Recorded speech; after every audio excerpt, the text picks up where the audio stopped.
वालेकुम स्टूडेंट, कैसे हैं। आज हम प्रॉपर्टीज़ ऑफ मीडियन को डिस्कस करेंगे। प्रॉपर्टीज़ ऑफ मीडियन जो है, इसमें चार प्रॉपर्टीज़ हैं। अभी हम तीन डिस्कस करके फिर फोर को भी करेंगे।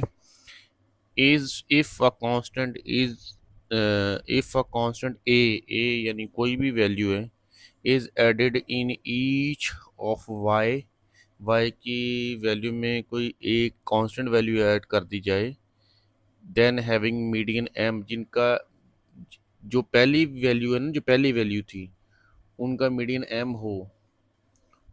ठीक है। और कहता है वो मीडियन जो आंसर होगा, पहले वाली जो वैल्यूज थी उनका आंसर एम होगा। तो दोबारा जो है हम क्या करेंगे कि उस आंसर के अंदर जो है वो जो पहले हमारे पास डाटा था उसके अंदर हम एम की वैल्यूज़ को ऐड एम की वैल्यूज़ के अंदर ए ऐड कर देंगे। ए यानी कि कोई भी कांस्टेंट वैल्यू ऐड कर देंगे तो आपका जो मीडियन जो है वो इंक्रीज हो जाएगा। दूसरी प्रॉपर्टी भी ये कह रही है, if a constant A is a multiplied, यानी ए जो है वो कोई भी वैल्यू मल्टीप्लाई कर दें in each value of Y, हर वाई की वैल्यू के साथ, देन हैविंग मीडियन एम, यानी जिसका पहले डाटे का एम होगा मीडियन। तो ये ज़ाहिरी बात है, जब हम कोई भी कांस्टेंट वैल्यू को मल्टीप्लाई कर देंगे, ठीक है, एम के साथ, तो आपका यहाँ पे भी मीडियन इंक्रीज हो जाएगा। The sum of absolute deviation of the observation, third वाली है, from their median is minimum. कहता है कि आपका अगर एब्सोल्यूट निकालना हो, यानी ये मोड का साइन है, sum of absolute value of deviation of X, तो कहते हैं जब हम ये फाइंड करेंगे तो वो आंसर जो है वो क्या होगा, मिनिमम होगा। अब हम एग्जाम्पल के ज़रिए इनको करते हैं, आपको अच्छे से समझ आएगी इंशाल्लाह। ठीक है, और उम्मीद करते हैं कि आप इसको अच्छे से समझेंगे। तो ये देखें, हमारे पास जो है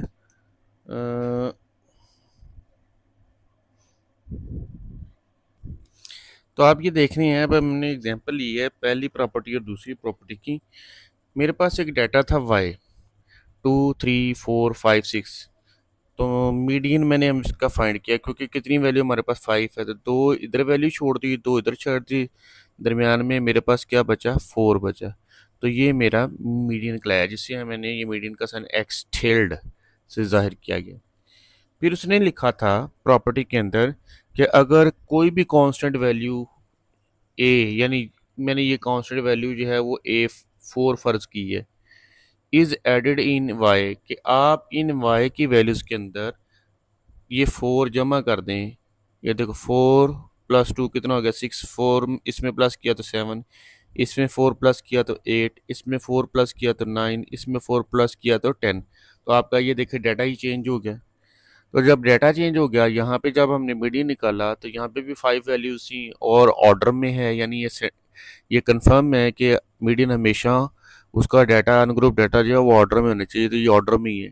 तो इसमें दो वैल्यूज इधर ड्रॉप कर दी, दो उधर कर दी, दरमियान में जो वैल्यू बची है, मिड वैल्यू जो बची है वो 8 है।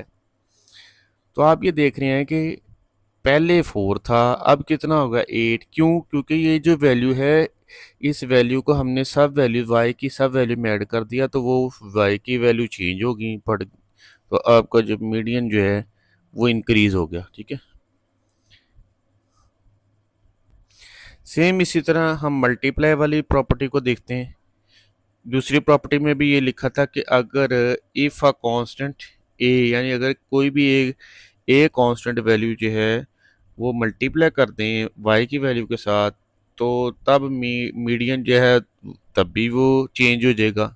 ठीक है, तो इसमें भी सेम इस तरह किया, वही डाटा लिया मैंने, इसका मीडियन 4 है पहले डाटे का। वो कहता है then 4 is multiply of E Y, यानी कहता है कि अगर हम कोई भी कांस्टेंट वैल्यू जो ए लेकर, वो भी मैंने 4 ही फर्ज कर ली ताकि आपको आसानी से समझ आ जाए। वो यही 4 जो है जब इनके साथ मल्टीप्लाई होगा, देखो 4 × 8 हो गया, इसको 4 के साथ मल्टीप्लाई करेंगे 12 बन जाएगा, इसको 4 के साथ 16, इसको 4 के साथ मल्टीप्लाई करेंगे 20, इसको 4 के साथ 24। तो अब आप इसका जब मीडियन फाइंड करेंगे, ठीक है ना, ओके, तो ये इनका सेंटर, जो इधर छोड़ दी दो, इधर छोड़ दी दो, इनका सेंटर पॉइंट क्या निकला, 16 आपका टेल्ड यानी मीडियन निकला। तो जाहिर बात है कि यहाँ पे डाटा टोटली चेंज हो गया कि मैं जब मल्टीप्लाई किया तो वैल्यूज जो है वो इंक्रीज होगी, जब ये इंक्रीज होगी वैल्यू तो मीडियन भी इंक्रीज हो गया। ठीक है, तो ये एक आपको एग्जांपल के ज़रिए समझाया। वहाँ पे वो सिर्फ उसने ऐसे लिखा हुआ है कि अगर ये हमारे एम है था यानी मीडियन था, इसके अंदर कोई एक वैल्यू ये वाली कांस्टेंट ऐड कर दी जाए तो फिर वो क्या बन जाएगा, वो ये बन जाएगा ए प्लस एम।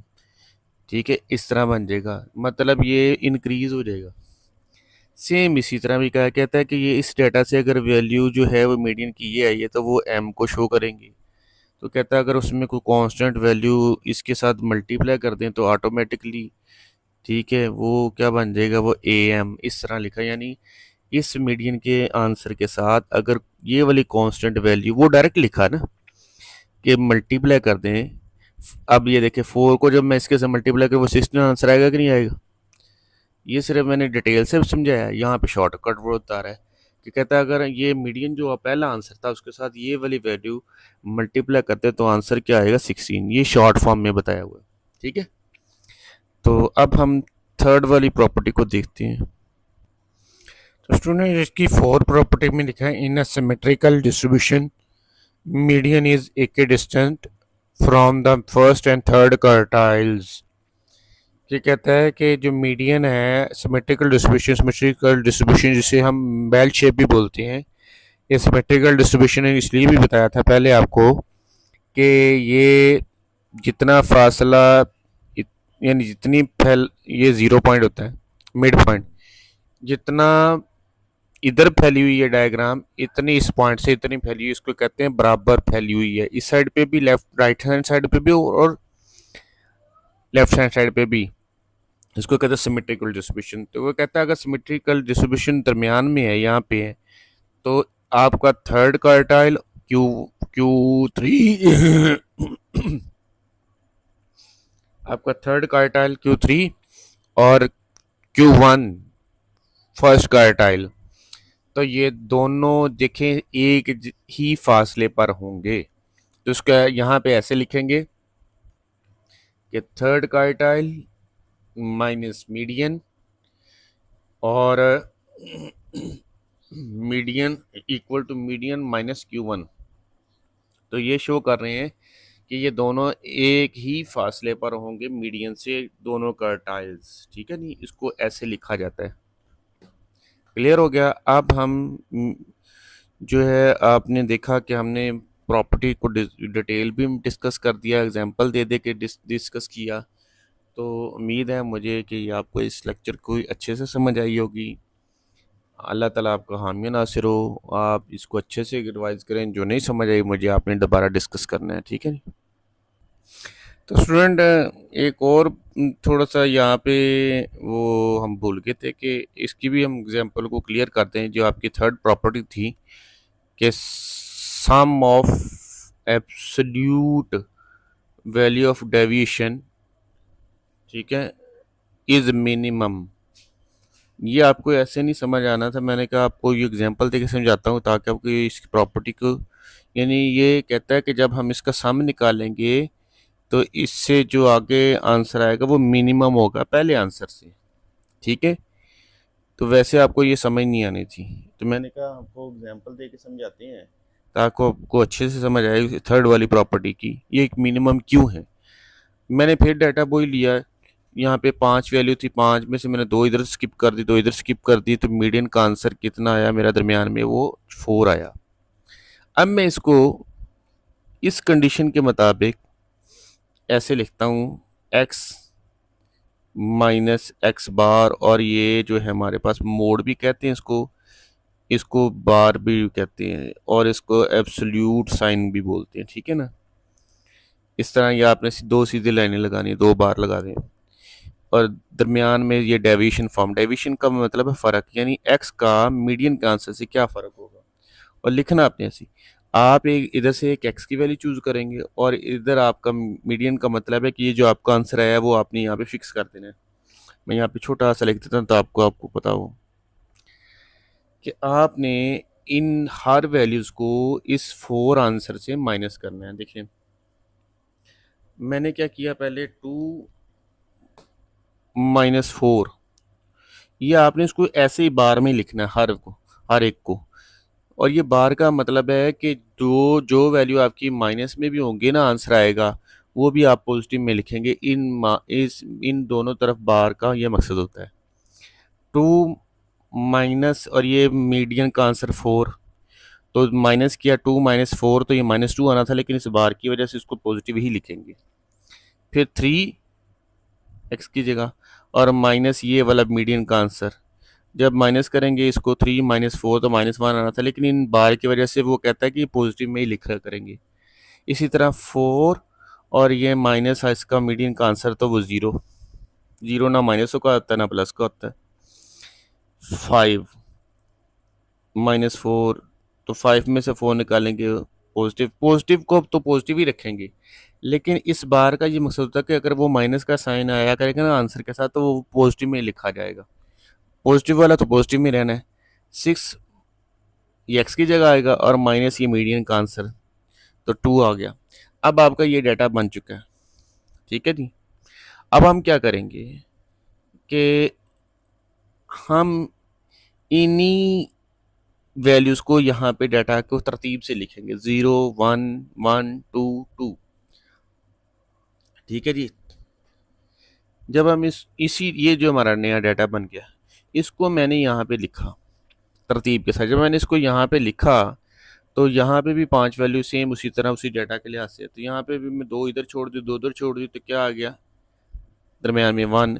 तो आपने ये देखा, कहता है कि जब आपने इस तरह डाटा से आंसर निकाला तो वो 4 आया, और जब आपने ये सारा प्रोसेस किया,